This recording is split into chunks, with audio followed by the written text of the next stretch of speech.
Estimados estudiantes, ¿cómo están? Bienvenidos a esta grabación de voz que voy a hacer, que no es una clase en sí, sino que es más bien quiero orientarlo un poco con la lectura de esta primera unidad. Bueno, lamento la situación del paro.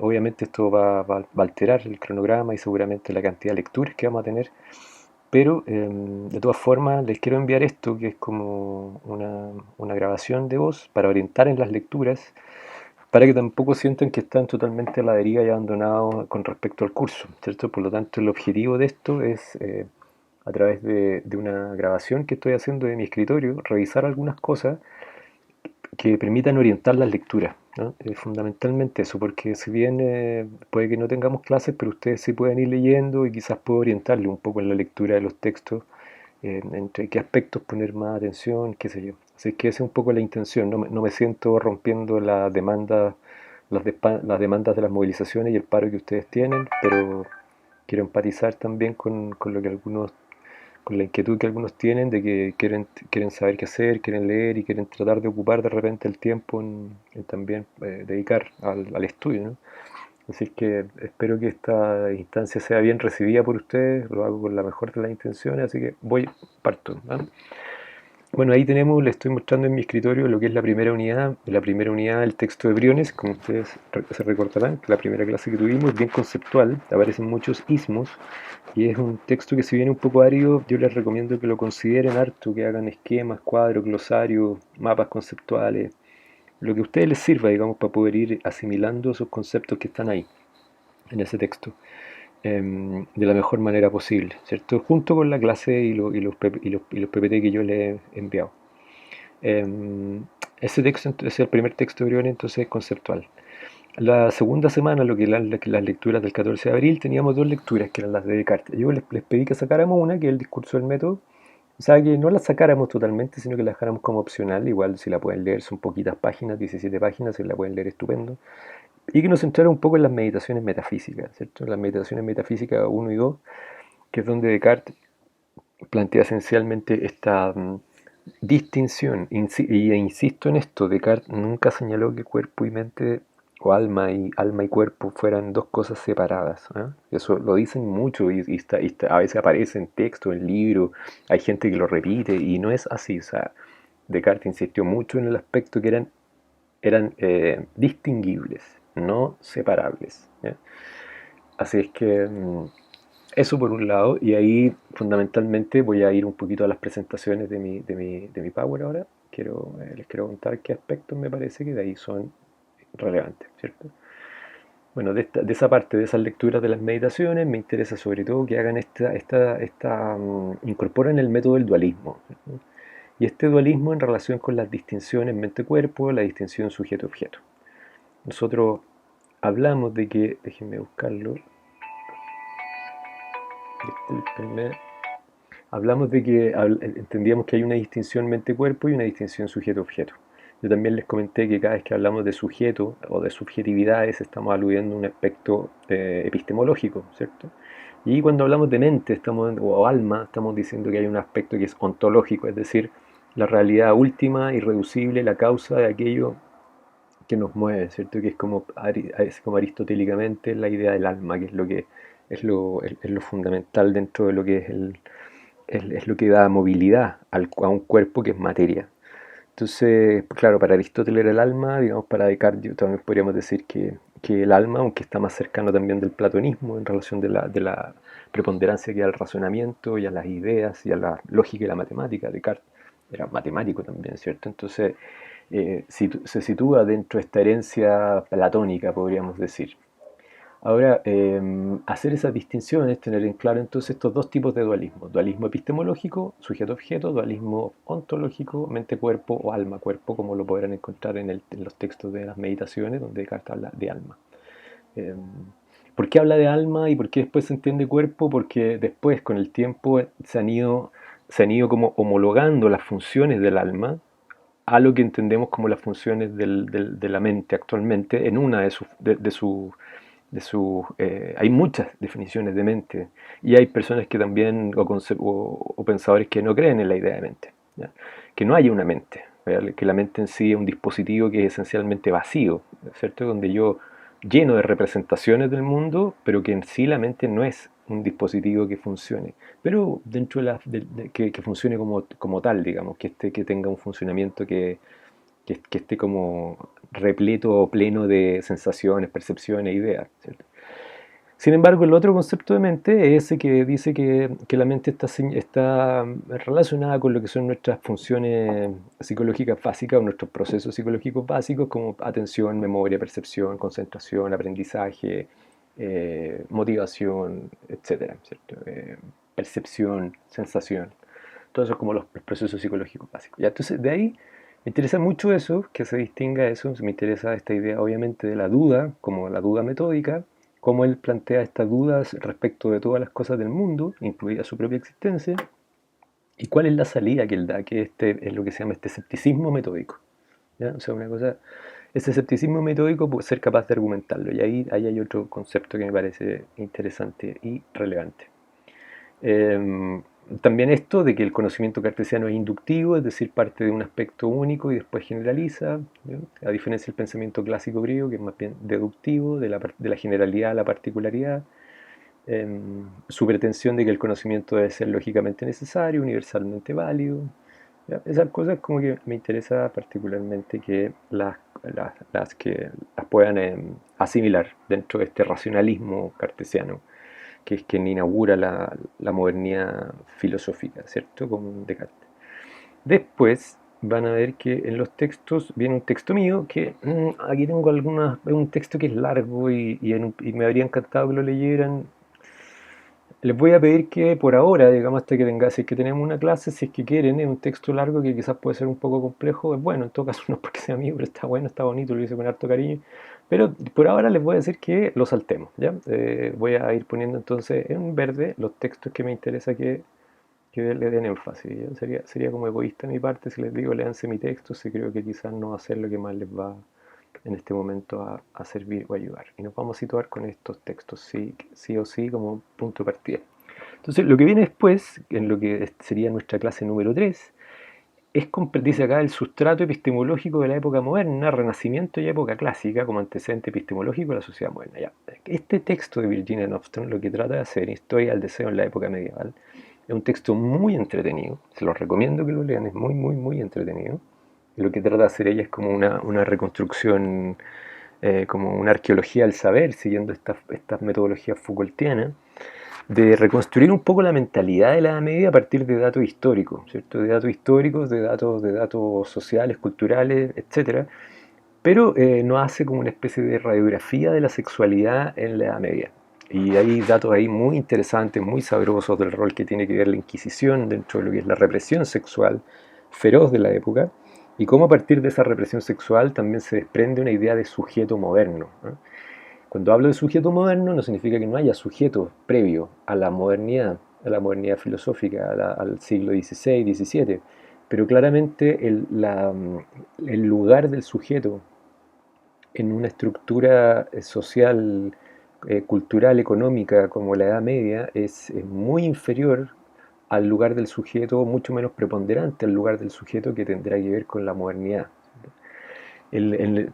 Para decirlo en términos bastante simples, el sujeto de la Edad Media tiene sobre su cabeza una estructura social, cultural y sobre todo de creencia religiosa enorme, gigante, donde no hay mucho lugar para poder encaminar o encauzar la propia voluntad o el propio devenir de un psiquismo interior. Ni siquiera sabemos si hay algo así como un psiquismo interior bien desarrollado, sino que más bien parece que hay personas totalmente determinadas, digamos, a este curso de la vida que era bastante inamovible. O sea, el que yo les decía que el que nació herreros, pero el hijo era herrero y probablemente las generaciones de herreros se sucedían, y el que era noble nacía noble y heredaba la tierra y todos los privilegios de la tierra dentro de una unidad económica bastante cerrada, que era la unidad económica feudal, que tampoco promovía alteraciones sociales, la alteración de las relaciones sociales ni la emergencia de clases, digamos, de la manera que pasaría después.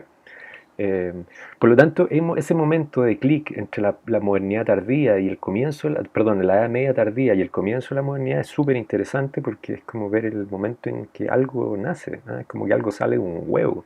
Y lo que sale de ese huevo, que es lo que me interesa que lean, es el individuo, la individualidad moderna, la subjetividad moderna. Individualidad y subjetividad no es lo mismo, pero por ahora lo vamos a entender de la misma manera, ¿cierto? Es como la subjetividad moderna, es un sujeto que se mira a sí mismo, tiene la capacidad de reflexionar sobre sus propias condiciones de existencia y ya no tiene la mirada puesta necesariamente en un determinismo teológico de la existencia de corte religioso.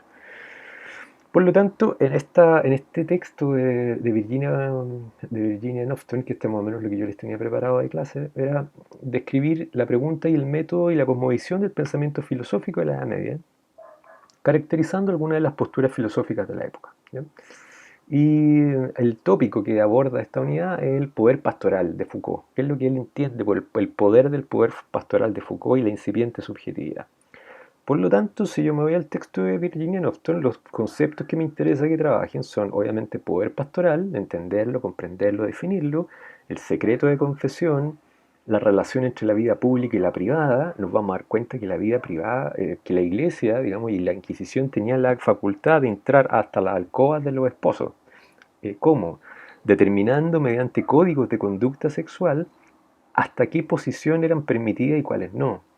Ahí leerán ustedes que la posición más permitida era la posición del misionero y que la sexualidad era puramente reproductiva, o sea, no era una sexualidad que no tenía como destino el goce de la pareja o el goce del individuo, sino que era puramente un fin reproductivo.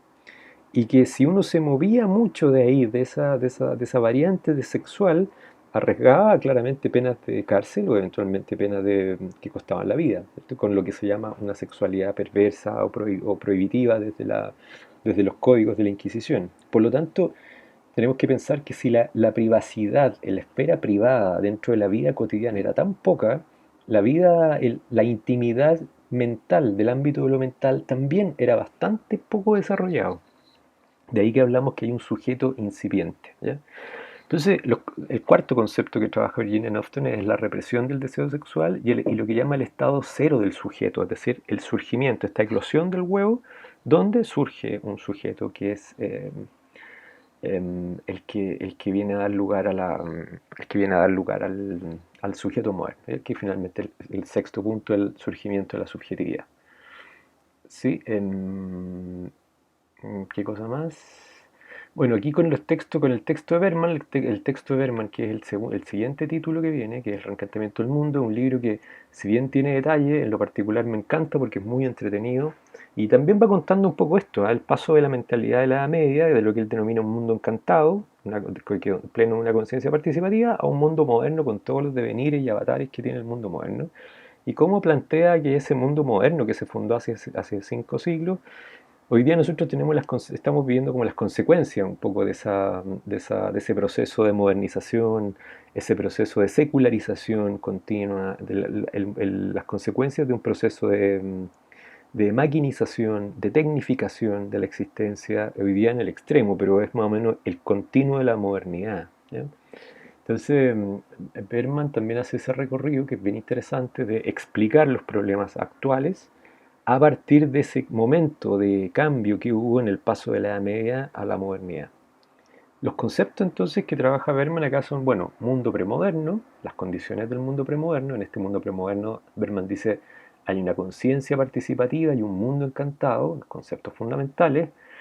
Y en el siglo XVI, XVII se produce este quiebre con el paso al mundo moderno. Y lo que tenemos ahí es que hay problemas que él dice, si yo llego hasta el siglo XX y extiendo esta línea de tiempo hasta el siglo XX, hay problemas ambientales, económicos, políticos y psicosociales que nos van a decir a nosotros si lo estamos viviendo en primera línea, digamos, de todo esto que Berman es un libro que escribió Berman en el año 80, pero probablemente todo está mucho más acentuado de lo que era en los años 80. Entonces, Berman lo interesante aquí es que dice, bueno, a ver, el problema es puramente ambiental, es puramente económico, es que tenemos malos políticos, es que hay desastre psicosocial y falta de sentido en las personas de su vida. Sí, pero todo esto se explica por un problema epistemológico. Y ahí Berman desarrolla esa idea de por qué él piensa que hay un problema epistemológico de base. Es un libro que, como yo les digo, tiene cuestionamientos, tiene cosas que que tiene cosas buenas y aciertos y desaciertos, pero como todo, digamos, pero nos propone una tesis interesante y bien trabajada y sobre todo muy entretenida. Este siglo XVI, entonces, Berman dice, es el momento de el desencantamiento progresivo de la existencia, donde la mente se asimila a un mecanismo, donde hay una distinción rígida entre observador y observado, lo que nosotros entendemos como dualismo cartesiano, y que sujeto y objeto son vistos como entidades antagónicas. Y consecuentemente hay un proceso de reificación o cosificación de la existencia y también, debiera agregar, de la naturaleza, ¿cierto? Y ahí él plantea una tesis fundamental, dice que la vida occidental se caracteriza por todas estas cosas, por entropía, por caos económico y tecnológico, por desastre ecológico, por falsos sí mismos, es decir, personas que no tienen muy claro qué son, pero que creen que son aquello que no son, parece trabalenguas, pero es más o menos como lo explica Jung, este arquetipo de la máscara proyectado hacia afuera, personas que se terminan convirtiendo en la imagen de sí mismos y que distanciados de sí mismos, y plantea también una distinción que hace que también la comparte la teoría, el grupo de Frankfurt, el grupo de Marcuse y otros, ¿cierto? Marcuse, Adorno, se me va, hay otro que es muy relevante, Adorno, Marcuse, Horkheimer, ¿cierto? Horkheimer hay entre ellos que distinguen esa distinción entre el hecho y valor en la ciencia. ¿Qué significa esto? Que la ciencia un poco se va a desprender del hecho de que los descubrimientos que puede hacer, que los avances científicos, si están provistos de un valor o no. Es como que el saber se torna un saber práctico, utilitario, dependiendo de quién lo tenga y haga uso de ellos. O sea, puedo hacer investigación en energía atómica para crear una bomba o para crear centrales nucleares. Pero como que la misma ciencia no entra a cuestionarse el valor de sus propios descubrimientos y los posibles riesgos de esos propios descubrimientos. Entonces, por ahí Berman, en ese libro, que como les digo, es muy entretenido, que también hace un paseo un poco por el mundo premoderno, que también es muy interesante. Y todo esto como para poder llegar a tener una comprensión mejor de nuestro momento actual y del momento en que estamos viviendo, digamos. Yo creo que por lo menos ese es el sentido que le he querido dar al curso. Una epistemología que nos sirva para comprender, reflexionar, criticar las condiciones actuales en las que estamos. Particularmente donde tenemos temas epistemológicos todos los días. Uno dice, ¿para qué sirve la epistemología? Les voy a dar un caso simple. El ministro Mañalich ha hablado muchas veces de que dice, hay tantos contagiados, hay 890 contagiados. Y lo que de verdad hay, porque él está planteándose una epistemología dualista, positivista, él está diciendo, bien, lo que yo levanto de datos, entonces esos datos son equiparables a personas. Por lo tanto, mis números conforman una realidad. Bueno, si uno lo pensara desde una lógica que no es puramente positivista, tendríamos que decir que lo único real que hay son las cifras. O sea, de lo que yo puedo estar seguro es de la cifra. No puedo estar seguro del número de personas contagiadas. Son dos cosas distintas. Por lo tanto, lo que él debiera decir no es hay 829 personas, sino que tenemos la cifra de 829 personas contagiadas. Es muy distinto, ¿cierto? O sea, yo no puedo equiparar el dato a la realidad concreta, porque esa realidad concreta es una incógnita. Yo no puedo acceder a esa realidad concreta de forma objetiva. Como se den cuenta, espero que eso les sirva como, no sé si le hace sentido el ejemplo, pero a cada rato estamos haciendo ejercicio epistemológico sobre lo que entendemos por cuestionar el conocimiento, cuestionamiento ontológico sobre la realidad y la naturaleza de esa realidad y cómo accedemos a esa realidad a través de ejercicios de conocer. Entonces, por ahí un poco el sentido que le he querido dar al curso con estas primeras unidades y espero que sea de su interés. Y bueno, esto ha sido por hoy, orientar un poquito en las lecturas, entonces repasamos, tenemos estas tres lecturas, Briones, de Descartes, leer, no lo puse en verde, leer también el de Meditaciones Metafísicas, Knofton y Morris Berman con el reencantamiento del mundo, y el mío lo dejan un poco así como lectura complementaria. ¿Sí? No es necesario que lo lean. Si tenemos tiempo después, será bueno, y yo estaría agradecido que ustedes me hagan sus observaciones, pero por ahora lo dejamos en complementario. ¿Sí? Bien, pues que estén muy bien, espero que esto les sirva de ayuda. Tienen mi correo pjsalinas@ug.uchile.cl, que está acá. Me pueden hacer las consultas quizás más directamente ahí que en el aula, porque en el aula si es que yo no entro no me llegan notificaciones, entonces quizás puede ser más inmediato hacerlo por esa vía. Que estén muy bien, que tengan un buen fin de semana. Un gusto saludarlos.